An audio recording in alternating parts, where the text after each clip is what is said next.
Beritakanlah firman, siap sedialah baik atau tidak baik waktunya.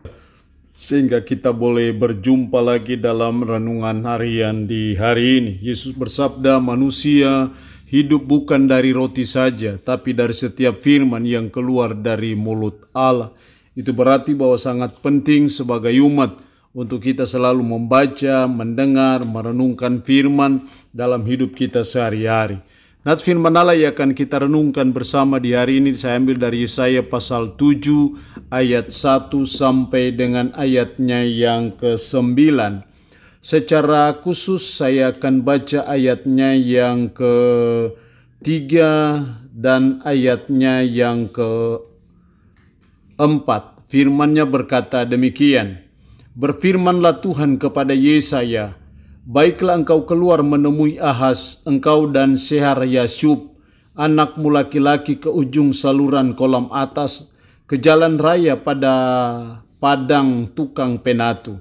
Dan katakanlah kepadanya, teguhkanlah hatimu dan tinggallah tenang.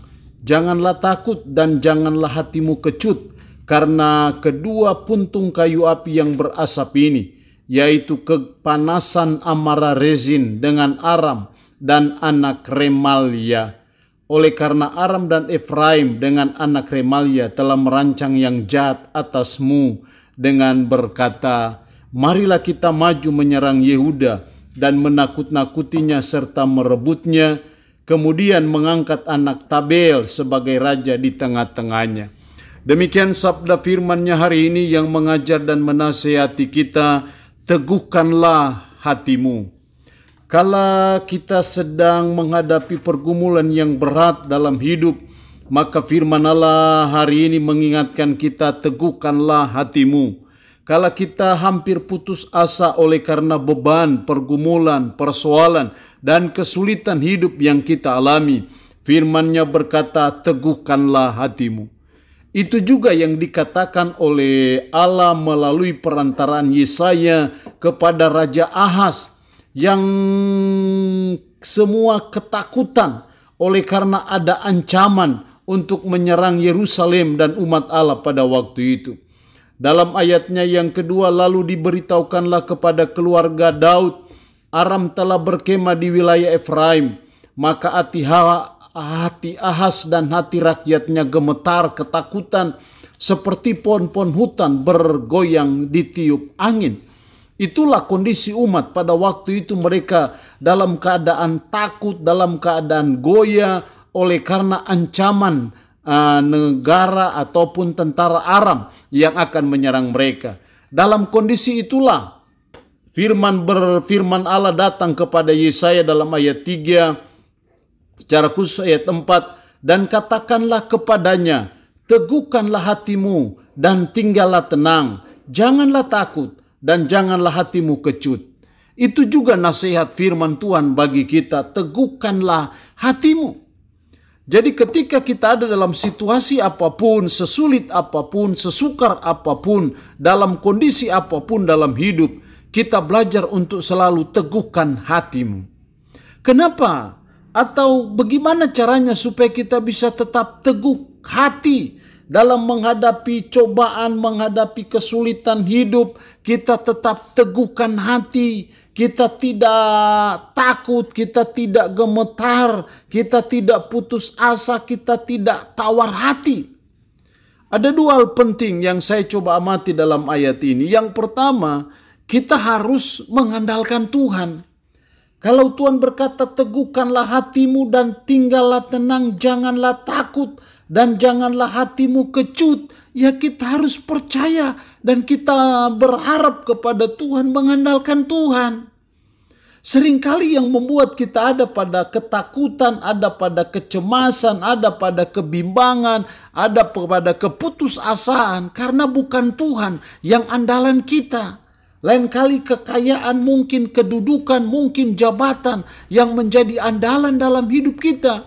Sehingga suatu waktu jabatan itu diambil, suatu waktu uang itu diambil, akhirnya kita semua dalam keadaan goyah.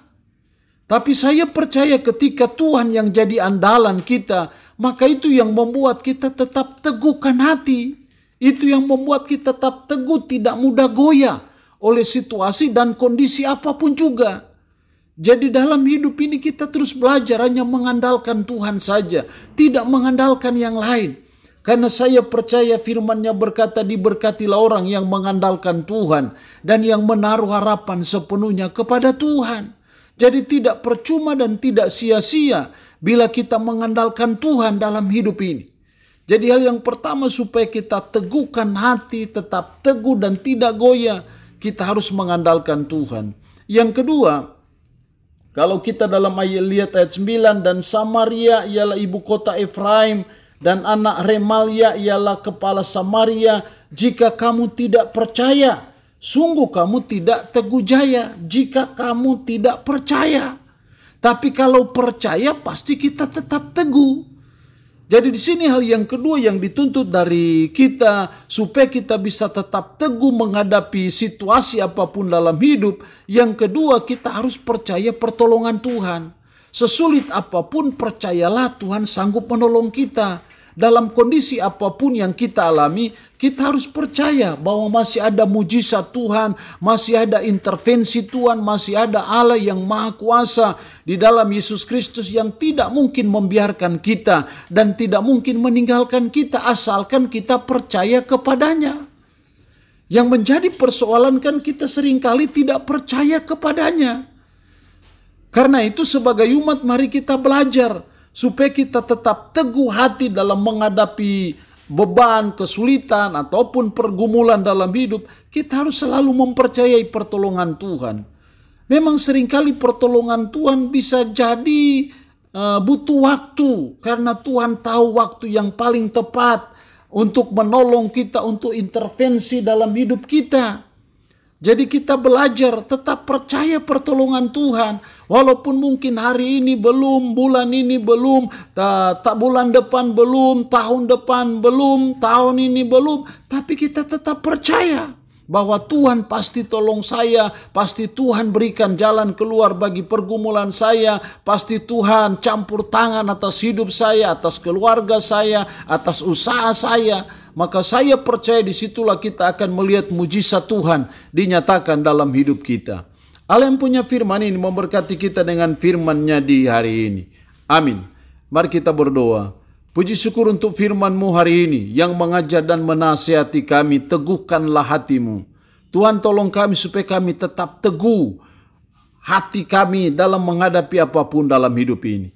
Karena itu ajar kami supaya kami senantiasa mengandalkan Tuhan. Ajar kami untuk kami selalu percaya pertolongan Tuhan dalam hidup kami. Roh-Mu yang kudus tanamkan dan meteraikan firman ini dalam hati dan pikiran kami.